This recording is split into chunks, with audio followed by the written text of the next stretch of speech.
Yo, what's going on? This boy Binky. I'm back for another video. Today I will show you how to fix the problem of more than account on Twitter. Let's try the issues. You see, when I log in, I create a new account. You see, I type everything Binky SD. Okay. From there, let's type email.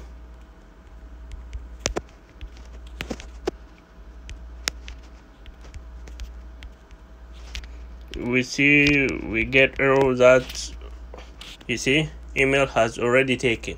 You need to register in the new account, email account,